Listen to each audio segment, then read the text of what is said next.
Donc nous sommes l'association des petits frères des pauvres de Limoux. Et ce soir, nous allons faire le vernissage de photographie que l'on a fait lors d'un atelier, puisqu'on fait des actions collectives auprès des personnes âgées qu'on accompagne par des visites à domicile. On a fait un atelier collectif sur le regard partagé. Donc on a relooké ces personnes, on les a maquillées, on leur a fait un chapeau qui leur correspond. Elles ont choisi la couleur, elles ont choisi ce qu'elles aimaient. Et Jean-Luc et Marie leur ont confectionné un chapeau qui leur correspond tout à fait. Voilà.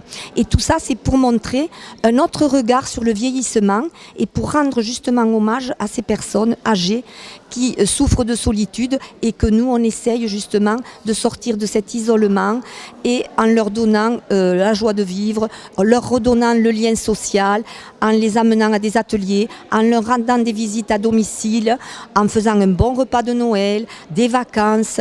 On essaye de mener des actions pour leur permettre un vieillissement et de mieux vivre au quotidien. Comme c'est la semaine bleue, c'est le regard sur la vieillesse, la semaine bleue, on s'est dit que c'était une opportunité de faire ce vernissage-là. Alors des contacts, Petits Frères des Pauvres à Limoux, bon, moi je suis la responsable, Sylvie Gasparotto.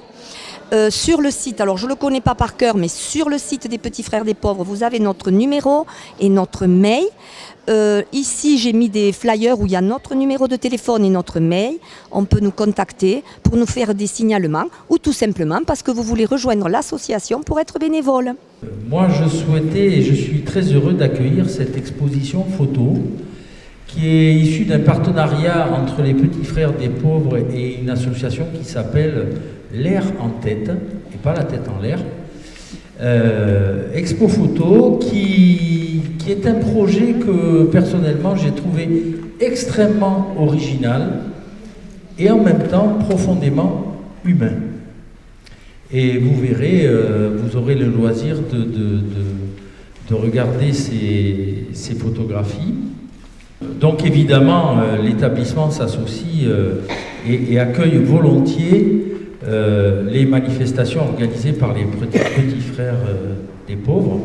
Et cet atelier qui a été réalisé est une invitation à la rencontre, à l'expression et à la reconnaissance. Et il nous rappelle que même isolées, les personnes âgées ont une richesse intérieure immense à nous offrir pour peu que nous prenions le temps de l'écoute et de la rencontre singulière. Moi, je suis très heureux d'être ici, dans l'Atrium, avec le directeur du centre hospitalier représentant M. Bouison, parce que c'est un centre qui est plein de vie. Et que nous avons voulu ainsi de faire en sorte qu'il n'y ait pas d'isolement. Et que ces salles communes soient ouvertes à tous. Ça me permet aussi de saluer tous ceux qui s'investissent ici. Je vois Mme Théron, notamment, qui accompagne, qui va taper aux portes pour apporter une voix, un sourire dans un établissement où on a des personnes qui sont seules et qui ont besoin quelque part de ce moment d'attention. Dans la vie, tous, on a besoin de quoi? D'un sourire, d'un regard et d'une parole qui nous réconforte. À tout moment, on peut être touché par quelque chose. Même quand on est en bonne santé, il peut nous arriver malheureusement une difficulté. Moi, je suis très heureux d'avoir Sylvie Gasparotto et Anne-Marie Combe, qui sont des acteurs de cette belle association des Petits Frères des Pauvres. Elles vous ont expliqué comment est né ce projet, cette association et son développement. Et on est allé au-delà puisque nous avons créé notamment l'espace Colette Lagoutte, d'abord un nom qui a du sens, mais un lieu qui nous permet de répondre à un certain nombre de sollicitations, de besoins et d'accompagnement. Et vous savez, le fil conducteur que j'ai souhaité mettre en place à l'arrivée de mon équipe, c'est Limoux prend soin de vous. Et ça, c'est important. On est dans une ville de solidarité, une ville de convivialité, une ville où les associations ont un rôle essentiel. Et on voit bien aujourd'hui avec les Petits Frères des Pauvres l'action qui est venue jouer.